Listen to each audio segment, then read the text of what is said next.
우리에게 주신 하나님 말씀은 요한계시록 5장 1절로 7절 말씀입니다.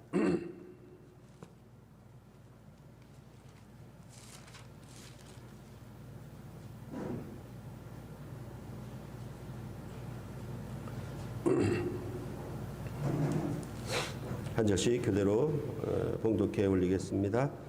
내가 보매 보좌에 앉으신 이의 오른손에 두루마리가 있으니 안팎으로 썩고 7인으로 봉하였더라.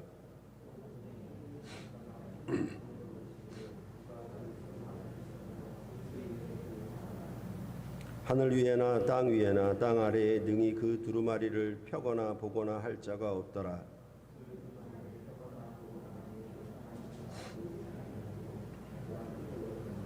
장로 중에 한 사람이 내게 말하되 울지 말라. 유대 지파의 사자 다윗의 뿌리가 이겼으니 그 두루마리와 그 7인을 떼시리라 하더라.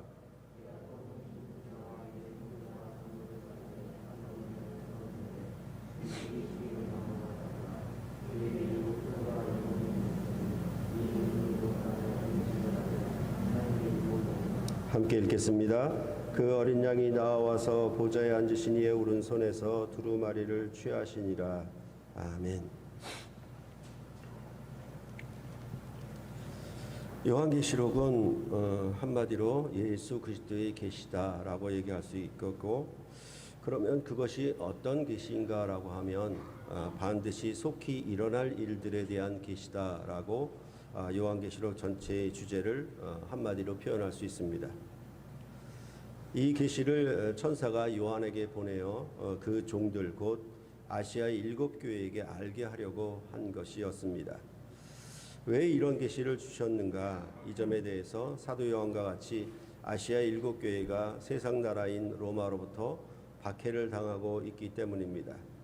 그리하여 요한계시록 2장과 3장에서 아시아 7교회가 어떤 환난 가운데 있는가를 보이시고, 그 교회들에 함께 거하시는 총사령관이신 주님의 모습을 따라서 각각의 형편과 사정들 안에서 그 교회들이 이 환난과 박해를 어떻게 이기고 승리할 것인가를 말한 것이 바로 요한계시록의 전체적인 내용이라 할 수 있겠습니다. 그러면 현재의 환난과 박해 가운데서 교회는 무엇을 근거로 이 환난을 이기고 승리할 수가 있겠습니까? 성경에 나타난 구원 역사에서 하나님 나라의 백성이 이렇게 환난과 박해 가운데 있을 때에 하나님은 자기 백성들에게 항상 언약을 주셨습니다. 그래서 이것은 묵시 상황에서 항상 앞으로의 일들에 대해서 하나님이 언약을 주신 것이 구원 역사에 매우 많이 반복된다라고 말씀을 드린 기억이 있습니다. 그 언약을 주실 때에는 항상 하늘 성전을 열어 보이시고, 앞으로 자기 백성과 어떻게 함께하여 그 언약을 이루므로 땅을 유업으로 주시겠다는 그런 약속이었습니다. 그렇기 때문에 고난 가운데서 이 언약을 믿고 싸워 이김으로 유업을 얻으라는 내용이 바로 항상 주어졌습니다. 그 언약은 출애굽한 이스라엘 백성에게 시내산에서 주었던 것처럼 가나안 땅의 7 족속을 쫓아내고 그 땅을 유업으로 얻게 하는 내용이었습니다. 그 언약이 다윗 왕 때 성취되어 가나안 땅을 정복하였어도 이스라엘 백성은 하나님 앞에 범죄함으로 결국 망하고 말았습니다.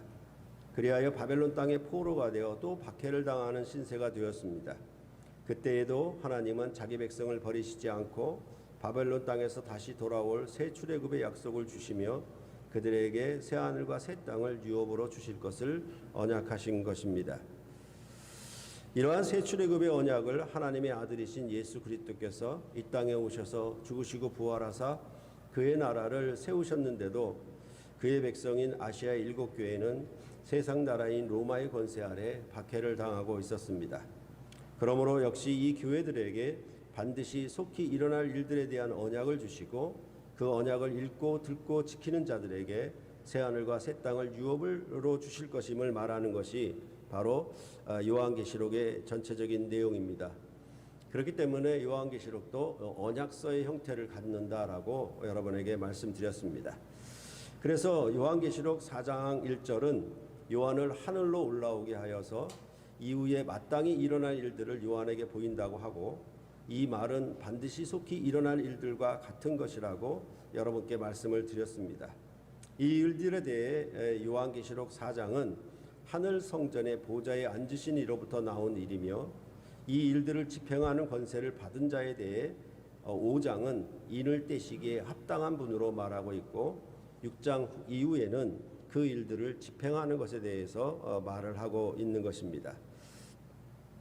우리가 오늘 설교 본문으로 대하는 요한계시록 5장은 1절로부터 7절까지는 인을 떼기에 합당한 어린 양을 말하고, 8절로부터 12절은 그 어린 양에게 드리는 찬양과 경배가 나오고, 그 다음에 13, 14절은 보좌에 앉으신 이와 어린 양에게 드리는 찬양과 경배가 나옵니다. 그렇기 때문에 이 4, 5장의 전체적인 결론은 5장 13절, 14절에 있다라고 말씀을 드렸습니다. 오늘 설교 본문으로 삼은 5장 1절로부터 7절을 조금 더 세분해서 보면은 1절은 보좌에 앉으신 이의 두루마리에 대해서, 2절로부터 5절은 그 두루마리의 인을 떼기에 합당한 분이 누구인지에 대해서, 6절로부터 7절은 어린 양이 그 두루마리를 취하는 것으로 말하고 있습니다. 이런 내용은 요즘 우리나라를 생각해 보면 좀 이해가 쉬울 것입니다. 우리나라는 대통령을 선출하는 대선을 바로 눈앞에 두고 있습니다. 어느 대선 후보이든지 우리나라 백성이 살기 어렵다고 하며 공약을 발표합니다. 그래서 우리 지금 현재의 상태가 재난이 극심하다라고 얘기를 하고, 이 재난과 이 어려움을 극복하기 위해서 공약을 내세우는 그런 대통령 후보들이 나오는 것입니다. 그 공약은 백성들 앞에 나라를 어떻게 운영하겠다는 미래에 관한 정책입니다. 살기 어려우니까 결국 환란 가운데 있는 것이라고 할 수 있고, 그 환란을 이길 공약을 제시한 것인데, 그 공약은 이후에 마땅히 일어날 일들이라고 할 수가 있겠습니다. 만약 그 공약을 백성들이 받아들여 대통령이 된다면 그는 어떻게 그 공약을 이루려고 하겠습니까? 그 공약에 대해 잘 알고 그러한 어려움을 이론을 통해 실제로 이긴 전문가를 등용해서 그에게 일을 맡기지 않겠습니까? 대통령이 그 전문가에게 그 문제에 대해서는 정권을 위임하고 임명장을 주어 그 일을 이루도록 할 것입니다. 만약 그 전문가가 정말 실력자라면 백성들은 박수를 치며 대통령의 현명한 선택에 대해 찬사를 돌리게 되겠습니다. 바로 이런 관점으로 요한계시록 5장을 이해하면 되겠습니다. 그러니까 4장에 하늘 보좌에 앉으신 이를 보이시고, 이 보좌로부터 두루마리가 있는데 이 두루마리의 인을 떼기에 합당한 자가 누구냐, 이 점에 대해서 5장이 말하고 있는 것입니다. 그러니까 하늘 보좌에 앉으신 이로부터 어린 양이 두루마리를 취하여서 이제 6장부터는 인을 떼어가면서 그 두루마리의 내용을 시행하는 내용이 바로 요한계시록의 6장 이하의 내용이 될 것입니다. 그러니까 이런 점들은 여러분들이 그 공약을 내세운 대통령들마다 어떤 전문가를, 어떤 일꾼을 세우는가에 따라서 그 정책이 실패하든지 성공하든지 양당 간의 결정이 나지 않겠습니까? 그러면 가장 중요한 것은 지역 공약이든지 아니면 나라의 어떤 경제에 관한 공약이든지 이런 부분에 전문가를 세워서 대통령은 그에게 맡겨서 그 일을 시행하도록 정권을 주는 것입니다. 바로 그런 내용이 바로 4장과 5장의 그런 관계라고 여러분이 이해하시면 되겠습니다. 자, 5장 1절을 보시면은 오늘은 5장 1절로만 본문을 설교하도록 하겠습니다. 내가 보매 보좌에 앉으신 이의 오른손에 두루마리가 있으니 안팎으로 썩고 7인으로 봉하였더라. 4장은 보좌에 앉으신 이에 대해서 말했는데 5장 1절이 보좌에 앉으신 이를 말하고 있으니 4장과 5장은 서로 연결된다라고 볼 수가 있겠습니다. 두루마리는 지금으로 말하면 책을 가리킵니다. 가장 쉽게 이해하려면은 좀 이상한 비교지만은 두루마리는 현재 여러분들이 쓰고 있는 두루마리 화장지를 생각하면 두루마리 형태가 어떤 것인지 잘 알 수가 있을 것입니다. 또 TV 사극에서 왕이 명령을 전달할 때 그 명령을 글로 두루마리에 써봐서 이렇게 둘둘둘둘 말아가지고 그것을 끈으로 묶어서 전달을 하잖아요. 그렇죠? 그런 것이 바로 두루마리 형태라고 보시면 되겠습니다. 이 두루마리에 대해 현재의 책과 같은 형태의 코덱스라고 하는 것을 가리킨다라고 주장을 하기도 합니다. 왜냐하면 두루마리는 뒤에 설명하는 것처럼 안팎으로 쓰는 것이 어렵기 때문에 그렇습니다. 그러니까 두루마리는 항상 이렇게 써가지고 둘둘둘 말아가지고 안쪽에만 쓰도록 돼 있지 밖에는 잘 안 쓰거든요. 그러니까 이 두루마리는 우리가 생각하는 그런 두루마리가 아니라 지금처럼 책과 같은 책은 이렇게 앞과 뒷면으로 쓸 수 있잖아요. 더군다나 로마 시대에도 이렇게 앞뒤로 쓸 수 있는 책의 형태로 이미 나와 있다라고 하니까 그것을 코덱스라고 얘기를 하는데 그런 형태일 것이다라고 주장하는 것입니다. 그런데 또 뭐냐하면 이 겉과 속에다 안팎으로 썼기 때문에 인으로 봉하였다라고 하는데 인으로 봉하면은 보지 못하도록 하는 것인데 안과 밖에다 써버리면은 다 볼 수 있는 거잖아요. 그러니까 이게 두루마리가 아니라 책일 것이다라고 그렇게 주장들을 하는 것입니다. 그런데 대체적으로 이것은 두루마리로 보는 것이 좋겠다라고 주석가들은 그런 의견을 내놓고 있습니다. 그 근거는 바로 요한계시록 6장 14절에 하늘은 두루마리가 말리는 것 같이 떠나가고 라고 말하기 때문에 그렇습니다. 그렇죠? 두루마리는 이렇게 둘둘둘둘 말리는 거잖아요. 그러니까 그런 표현이 요한계시록에 있기 때문에 이것은 두루마리 형태가 맞다라고 그렇게 보는 것입니다. 이 두루마리가 보좌에 앉으시니 오른손에 있다고 하는 것은 보좌는 왕이 앉는 권세를 의미하고 오른손은 그 권세를 시행하는 권위를 나타내고 있습니다. 하나님의 권세로 시행될 책이 바로 두루마리라고 말씀하고 있는 것입니다. 현대 우리나라 모든 대통령의 공약도 사실은 책의 형태로 그 공약집으로 만들어져 있습니다. 이 두루마리에 대해 몇몇 사람들은 이 책을 세상이 창조하기 전에 기록된 모든 참 신자들의 이름이 있는 어린 양의 생명책이라고 이해하는 사람들이 있습니다. 그래서 두루마리가 안팎으로 채워져 있는 것은 구원받은 사람들의 이름이 너무 많아서 책 안쪽에만 기록할 수가 없기 때문이라고 주장을 합니다. 또 다른 사람들은 이 두루마리를 구약 성경을 가리킨다고 하고 미래의 대환란 사건들을 담고 있는 책으로 보기도 합니다. 그런데 이 견해들은 비교적 정당성이 없습니다. 이를 바르게 알기 위해서는 두루마리에 대해 설명하는 본문의 말씀을 주목할 필요가 있습니다. 이 두루마리는 어떻게 말하냐면 안팎으로 썼다라는 말이 하나의 설명문이고 그 다음에 7인으로 봉하였다라는 것이 두 번째 설명이라고 할 수 있겠습니다. 그러면 안팎으로 썼다라고 하는 것에 대해서 우리가 생각해 본다면 흥미로운 점은 뭐냐면 십계명 돌판도 안팎으로 기록을 했습니다. 그래서 출애굽기 32장 15절과 16절을 보시면은 모세가 산에서 내려오는데 그 증거판이 그의 손에 있고 그 판의 양면 이쪽 저쪽에 글자가 있으니 그 판은 하나님이 만드신 것이요 글자는 하나님이 쓰셔서 판에 새기신 것이더라 이렇게 말하고 있습니다.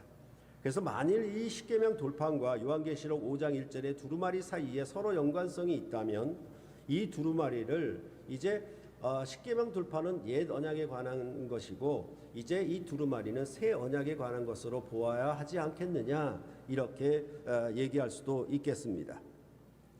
그러므로 두루마리는 또한 그 두 번째로는 7인으로 봉하여 있다라고 설명합니다. 이 7인은 6장 이후에 어린 양이 이제 하나씩 떼기 시작합니다. 인을 봉했다는 말은 그 내용을 볼 수 없게 감추었다는 역할뿐만 아니라 그 내용을 변경하거나 위조할 수 없다는 뜻이 내포되어 있습니다. 상대적으로 인을 뗀다는 것은 그 내용을 볼 수 있게 되거나 그 내용을 시행한다는 뜻도 있겠습니다. 그렇기 때문에 오늘 5장 본문에도 보면은 그 두루마리를 펴며 또한 이 두루마리를 펴거나 보거나 할 자가 없다 이런 얘기들이 계속 나오고 있는 것입니다.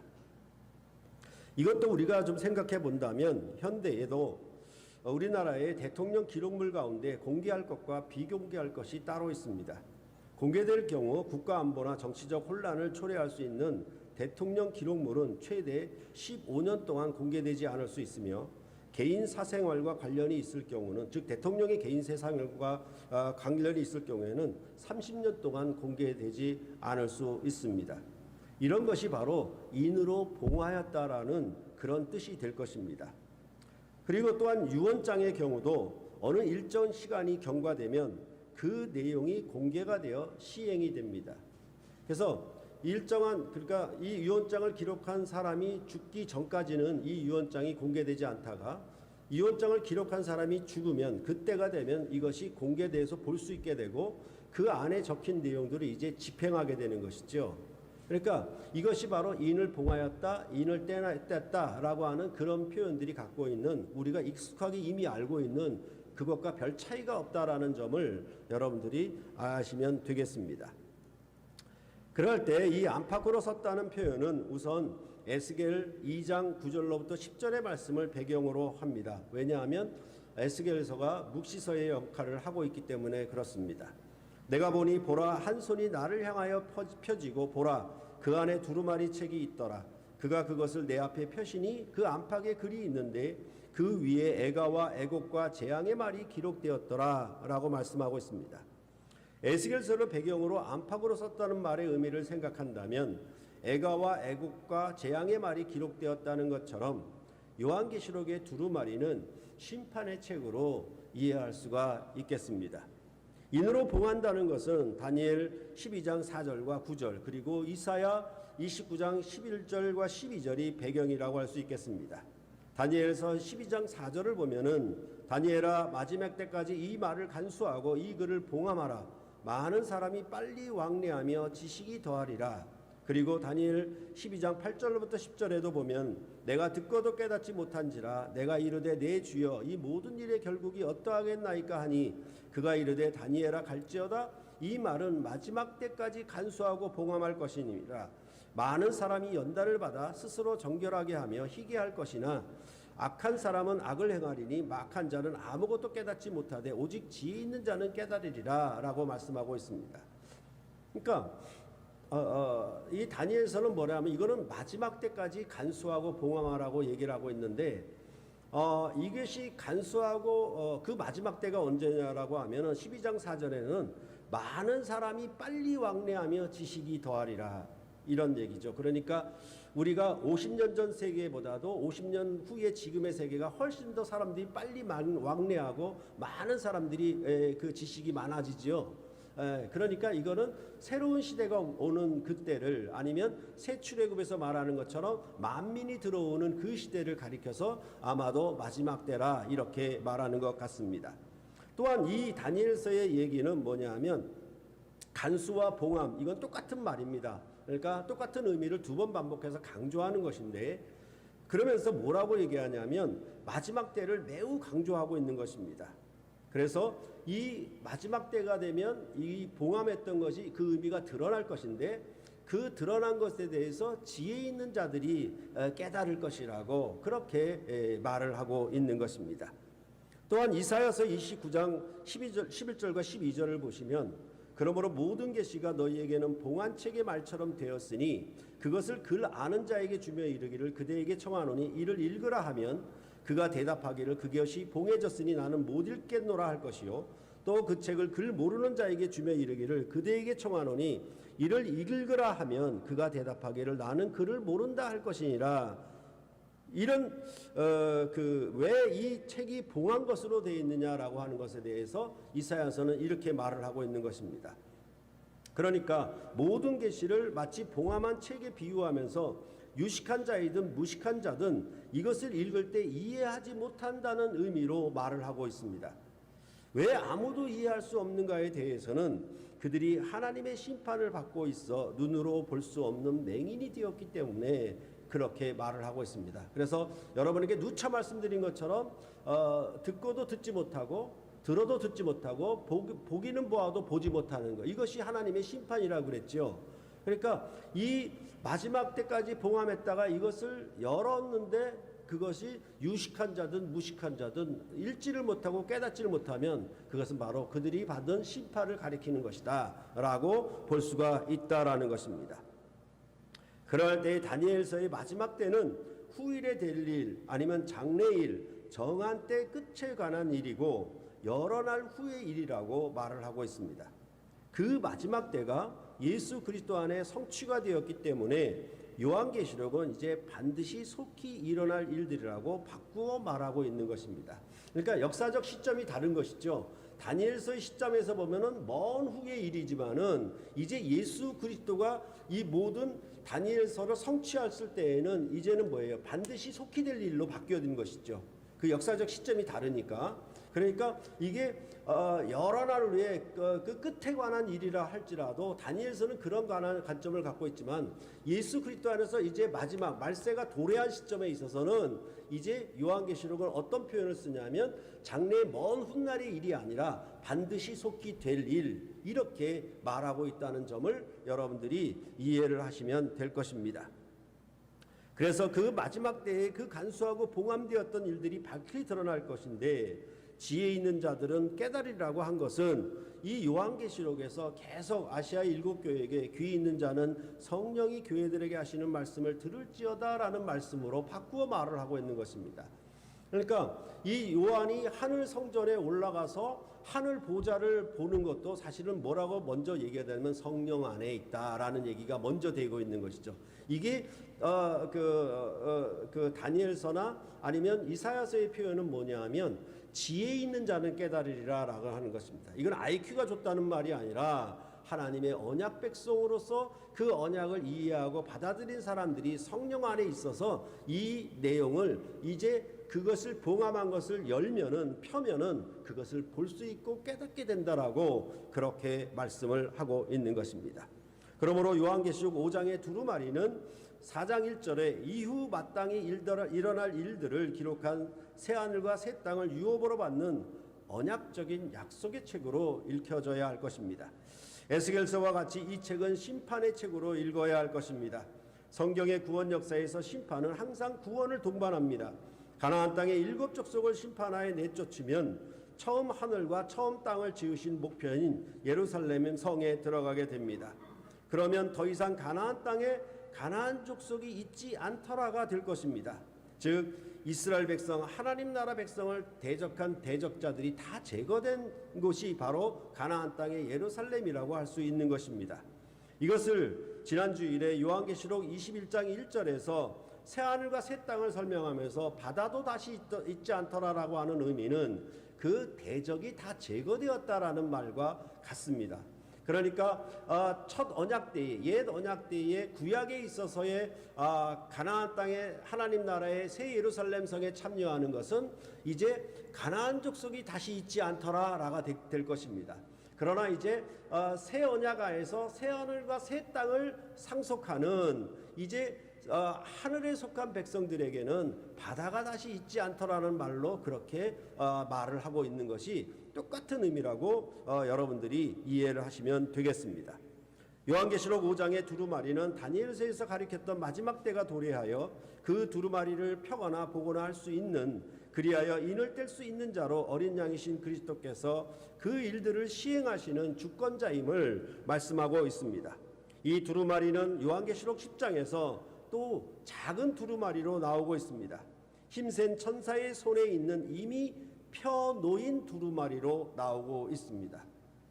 그래서 10장 2절을 보면은 그 손에는 펴놓인 작은 두루마리를 들고 그 오른발은 바다를 밟고 왼발은 땅을 밟고 라고 말을 하고 있고 그 다음에 그 두루마리를 요한이 갖다가 멀어버리는 내용이 나옵니다. 10장 8절과 9절을 보면은 하늘에서 나서 내게 들리던 음성이 또 내게 말하여 이르되 내가 가서 바다와 땅을 밟고 서 있는 천사의 손에 펴놓인 두루마리를 가지라 하기로 내가 천사에게 나아가 작은 두루마리를 달라 한즉 천사가 이르되 갖다 먹어버리라 내 배에는 쓰나 내 입에는 꿀같이 달리라 하거늘. 이렇게 요한이 천사로부터 이제 펴놓인 그러니까 우리 이 5장 1절에서는 인으로 봉하여 있다라고 얘기했는데 10장에 가면 이제 펴 있다라는 얘기를 하고 있는 것이죠. 그리고 그 펴놓인 두루마리를 이제 천사, 힘센 천사의 손으로부터 요한이 받아서 그것을 먹는 것으로 얘기를 하는 것이 이 두루마리에 대해서 요한계시록 안에서 말하는 그런 내용들입니다. 그래서 이렇게 요한이 두루마리를 받아 먹는 이유는 무엇이냐라면 그 목적은 그 10장 11절에 있는데 그가 내게 말하기를 내가 많은 백성과 나라와 방언과 임금에게 다시 예언하여 하리라 하더라라고 말씀하고 있습니다. 그러니까 이미 이 사도 요한은 하나님의 말씀과 예수의 증거를 인하여 반모섬에 유배되어 있잖아요. 그런데 이제 요한계시록 10장에서는 이 두루마리를 받아서 먹음으로 말미암아 뭐라고 얘기하냐면 나라와 백성과 방언과 임금들에게 다시 예언하라고 그렇게 말한다는 것입니다. 이것이 이 두루마리의 역할이라고 말씀하고 있겠고, 이 요한을 얘기하는 것은 요한이 사도이기 때문에 교회의 대표자여서 이것은 교회가 이 예언에 참여한다는 의미로 말을 하고 있는 것입니다. 그래서 계시록 5장에서는 인을 떼기에 합장한 이에 대해서 말을 하고, 그 인을 떼서 열어놓았을 때 그것을 교회가 함께 참여하여 그 일을 집행하는 데 있어서 함께 봉사하고 함께 일을 이룬다라고 보는 것이 이 두루마리에 대해서 요한계시록이 말하는 의미입니다. 이것은 요한복음 14장 12절과 일치하지요. 내가 진실로 진실로 너에게 이르노니 나를 믿는 자는 내가 하는 일을 그도 할 것이요 또한 그보다 큰 일도 하리니 이는 내가 아버지께로 감이라 라고 말씀하셨어요. 그러니까 예수 그리스도의 일을 우리가 할 뿐만 아니라 우리가 큰 일을 한다는 것은 예수님과 같이 우리가 또 다시 죽었다가 살아나거나 아니면 눈먼 자를 매개인의 눈을 뜨게 하는데 그런 얘기가 아니고 바로 예수 그리스도께서 이루신 첫 일을 이제 교회가 참여해서 그것을 완성하기 때문에 큰 일이라고 말을 하고 있는 것입니다. 그래서 항상 모든 나라는 왕과 백성이 함께 하는 것으로 그 나라의 일을 이루어 간다라고 늘 말씀드린 것을 여러분들이 기억하시면 되겠습니다. 이것은 대통령이 공약집을 만들면 그 나라의 백성들은 그 공약집을 찾아 읽고 그것을 자기 것으로 만들어서 그 공약을 따라 자기 일을 추진하여 성과를 거두게 되는 것입니다.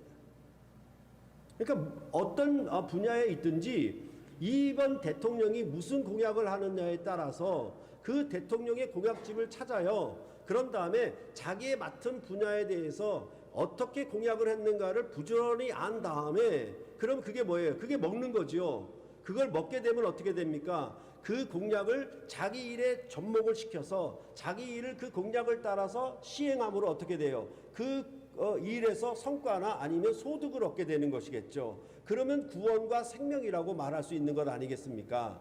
그렇죠? 그런 의미들을 바로 이 두루마리를 가지고 얘기를 하고 있다는 것을 여러분들이 이해하시면 되겠습니다.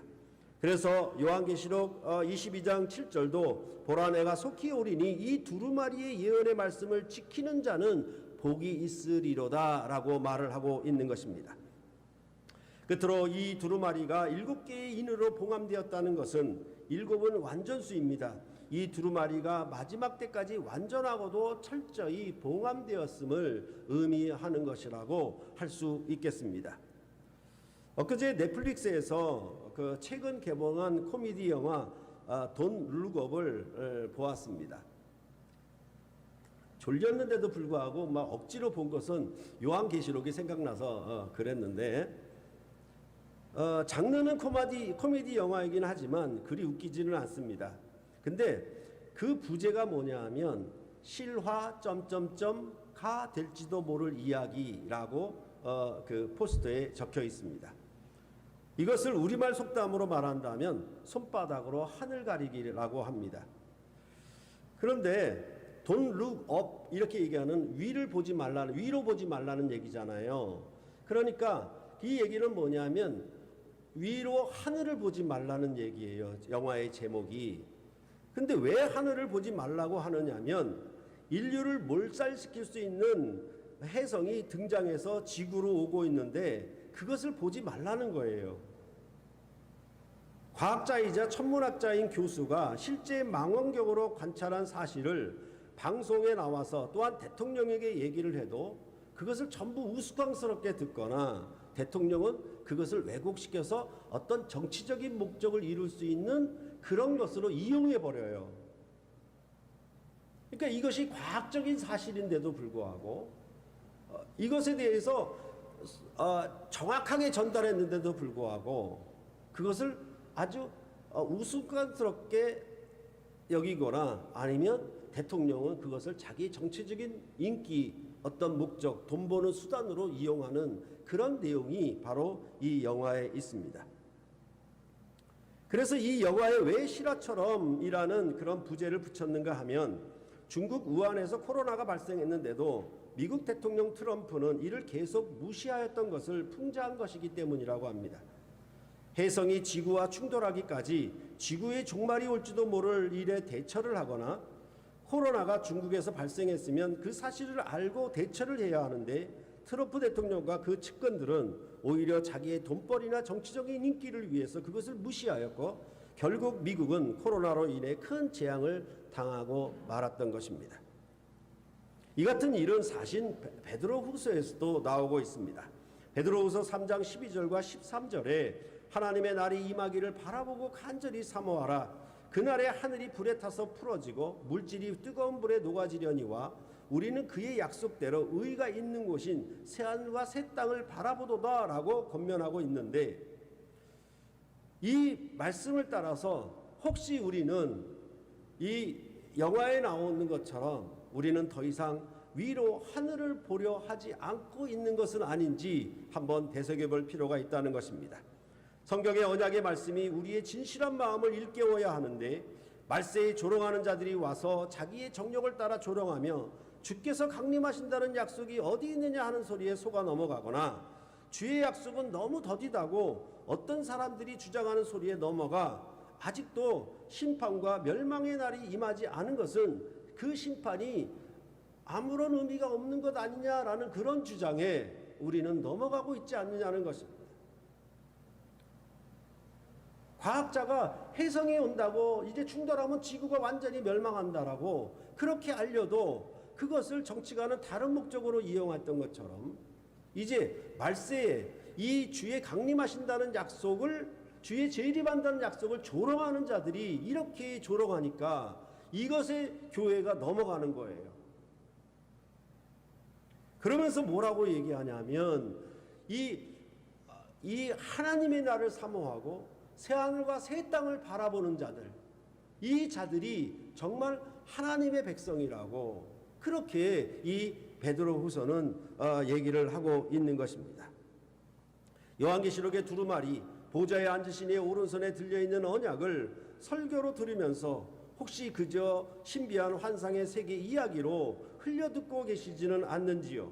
베드로후서는 종말의 약속을 듣고 깨닫는 지혜로운 사람이라면 너희가 어떤 사람이 되어야 마땅하냐고 물으며 위로 하늘을 보라는 뜻으로 거룩한 행실과 경건함으로 하나님의 날이 이르기를 바라보고 간절히 사모하라고 명령하고 있습니다.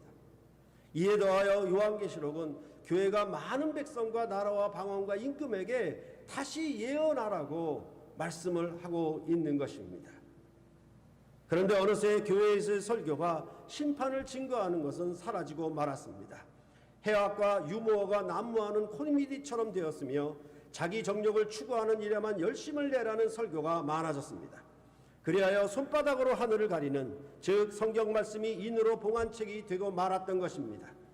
하나님의 날이 임하기를 사모하는 자들이 없어지고 자기의 날들만 임하기를 사모하는 자들로 가득 차게 되었습니다. 그러나 여러분과 저는 이 유업의 언약을 계속 살피고 부지런히 연구하여 거룩한 행실과 경건함으로 그날을 더욱 사모하여 주의 강림하신다는 약속을 바라는 자들이 되어야 할 것입니다. 즉 성령 안에 있어서 하늘 궁전에서 시행되는 마지막 때의 경륜을 듣고 보고 아는 자들이 되셔서 새하늘과 새 땅의 유업을 차지하는 여러분과 제가 되어야 할 것입니다. 이 요한계시록은 그렇기 때문에 귀 있는 자는 성령이 교회들에게 하시는 말씀을 들을지어다 라고 말씀을 하고 있는 것입니다. 성령 안에 있는 자는 이 요한계시록의 말씀을 읽고 듣고 지켜서 복에 참여할 것입니다. 그러나 이 요한계시록의 말씀을 해악처럼 아니면 우스꽝스러운 얘기처럼 아니면 신비한 환상세계인 것처럼 그렇게 받아들이거나 아니면 이것을 통해서 무언가 자기의 이득을 챙기려고 하는 이단이 득세하는 방향으로 나아가는 그런 방식으로 우리에게 작용하게 될 때에 그것은 참으로 이것을 듣지 못하는 어리석은 깨닫지 못하는 지혜롭지 못한 자들이 될 것이라고 그렇게 말씀하고 있는 것입니다. 요한계시록은 전체로 심판을 말하고 있고 그 심판은 곧 구원을 말하기 위한 심판이라고 말씀하고 있습니다. 그렇기 때문에 우리는 항상 경각심을 가지고 이제 성경의 구약이나 신약이나 언약했던 이 말세에 관한 마지막 때에 관한 언약적 심판에 대해서 우리는 경각심을 갖고 우리의 삶을 가져가야 할 것입니다.